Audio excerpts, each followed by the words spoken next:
મુખ્યમંત્રી ભૂપેન્દ્ર પટેલના દિશા નિર્દેશ હેઠળ સરકાર દ્વારા રાજ્યમાં નવીન પાકા રસ્તાઓનું નવીનીકરણ, ગામથી ગામને જોડતા માર્ગ સહિતના વિકાસ કાર્યો પૂરઝડપે થઈ રહ્યા છે.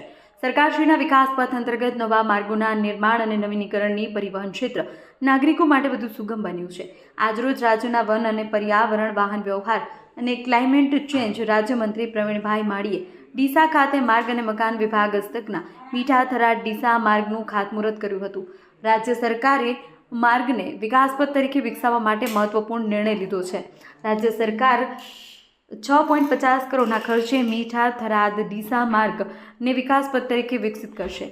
સદર માર્ગ થકી નાગરિકોને મુસાફરીમાં સુલભતા પ્રાપ્ત થશે.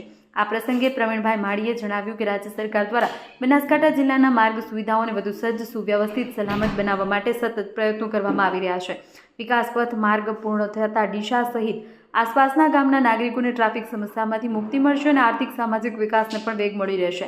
સદર રસ્તો નેશનલ હાઈવે સાથે જોડતો તેમજ ડીસા, ધાનેરા, લાખણી, થરાદ, વાવ સહિત દિયોદર તાલુકા મથકોને કનેક્ટ કરતો અત્યંત મહત્વનો માર્ગ છે.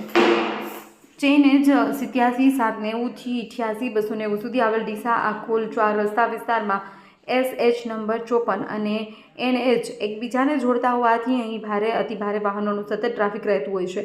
ખાસ કરી ચોમાસા દરમિયાન જંકશન વિસ્તારમાં મોટી માત્રામાં વરસાદી પાણી ભરાઈ રહેતા માર્ગમાં મોટા ખાડા પડી જતા હોવાની વાહન વ્યવહારમાં અવરોધ ઊભો થાય છે. ટ્રાફિક સમસ્યા અને પાણીના નિકાલની સમસ્યાને દૂર કરવા માર્ગ પર બોક્સ ડ્રેઇન, સર્વિસ રોડ તથા જંકશન ડેવલપમેન્ટ કામ હાથ ધરવામાં આવી રહ્યા છે, જે પૂર્ણ થતાં વરસાદી પાણીનો કાયમી નિકાલ થશે અને વાહન વ્યવહાર વધુ સરળ બનશે.